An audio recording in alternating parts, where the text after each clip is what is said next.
Мына урматтуу биздин үскөлдүктөр, биздин курама команда, мына Эржан, Тилек саламдарыңар жолдоп болот жигиттер, биздин үскөлдүн тургундарына, биздин көрөрмандарга, ат сүйүүчүлөргө, булактын көрөрмандарына, мына биздин сакалларыбыздын бир аскеро, мына Кайрыбек тоңдон.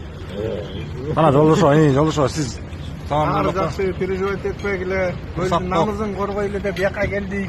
Мына ушундай тамак аштарды берип атат, Кудайга шүгүр, баары жетиштүү. Мына эл журт эч кандай ызы-чус жок эле, алып эле жеп атат. Ошо бир күн ичине телефондорду подключать этип, сумкаларын алып, ошол кезде очередь болуп, мына элдин баарына тең бир убакта тамак берип калганына байланыштуу ичине тыгын болуп калган. Ошондон дагы биздин ичине туура эмес прессалар жиберип койгон экен. Калганы баары жакшы.